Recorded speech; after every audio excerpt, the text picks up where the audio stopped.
हर track की एक कहानी होती है और हमारी कहानी शुरू हुई बद्रीनाथ धाम से। तो अभी जा रहा था मैं नीलकंठ पर्वत का ट्रैक करने। बद्रीनाथ से अराउंड 20 किलोमीटर का ट्रैक है और फिर 20 किलोमीटर का ट्रैक करने के बाद हम पहुंचे नीलकंठ पर्वत के बेस कैंप में। अभी बज रहे हैं सुबह के 7 और मैं कर रहा था नीलकंठ पर्वत का ट्रैक। सुबह 6:15 पे हमने अपना ट्रैक स्टार्ट किया था और अभी बज रहे हैं 7। हम पहुंच चुके हैं चरण पादुका।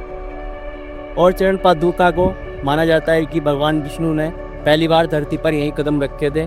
यहाँ से इनके चरणों के दर्शन होते हैं। और नीलकंठ पर्वत का ट्रैक अभी भी यहाँ से अराउंड 7-8 किलोमीटर है।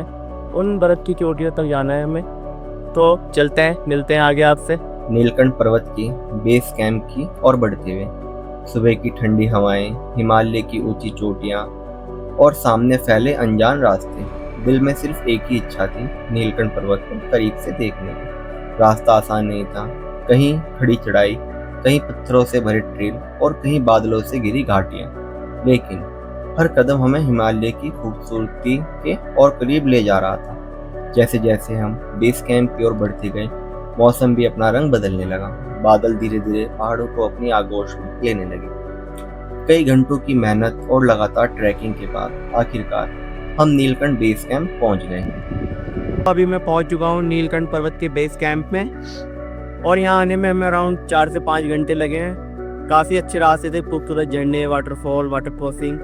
पर थोड़ा सा बैड लक है, अभी नीलकंठ पर्वत बादल से ढके हुए हैं, अभी नहीं दिख रहे हैं। तो अभी हम 1-1.5 घंटा या वेट करेंगे, शायद हमें दिख जाए नीलकंठ पर्वत। बाकी यहाँ से नज़ारे कुछ ऐसे हैं। जिस दृश्य को देखने का सपना लेकर हम यहाँ तक आए थे, वह हमारे सामने होना चाहिए था, लेकिन प्रकृति ने शायद हमारे लिए कुछ और ही सोच रखा था। घने बादलों ने पूरे नीलकंठ पर्वत को ढक लिया था। हम बेस कैंप तक पहुंच गए, लेकिन नीलकंठ के दर्शन नहीं हो सके। एक पल के लिए निराशा जरूर हुई, लेकिन फिर एहसास हुआ कि पहाड़ हमें सिर्फ खूबसूरत नज़ारे ही नहीं देते, बल्कि धैर्य और स्वीकार करना भी सिखाते हैं।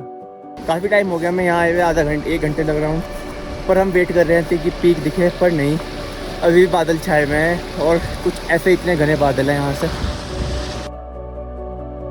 हिमालय में हर चीज हमारे अनुसार नहीं होती। कभी शिखर दिख जाते हैं, कभी बादलों के पीछे छिप जाते हैं, और शायद यही पहाड़ों का सबसे खूबसूरत रहस्य है।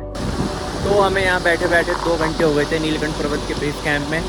हम इसी उम्मीद में थे कि नीलकंठ पर्वत हमें दिखाई देगा, पीक्स दिखेगी, पर नहीं, हमें पीक्स नहीं दिखाई दी। तो अब हम वापस जा रहे हैं बद्रीनाथ की तरफ। अगली बार फिर आएंगे, क्या पता शायद तब पीक दिखाई दे।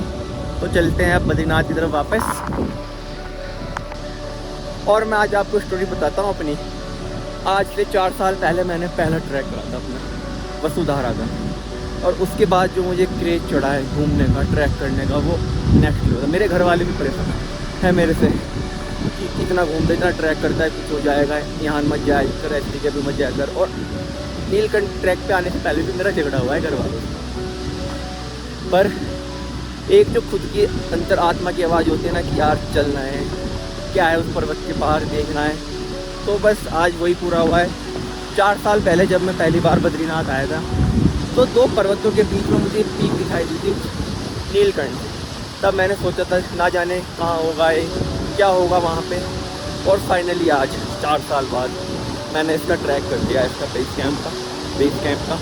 वो अलग बात है कि मुझे पीक्स नहीं दिखाई दी, पर जो खुद को सेटिस्फेक्शन मिली है कि हाँ मैंने कंप्लीट कर दिया है, वो अलग लेवल की है। बाकी बहुत अच्छा रहा मेरा ये ट्रैक। अब आपको मिलते हैं एक नई वीडियो में, एक नई डेस्टिनेशन पे, एक नई रोड ट्रिप पे और एक नए ट्रैक पे। तब तक के लिए जुड़े रहिए वंडरिंग माइक्रोबायोलॉजिस्ट।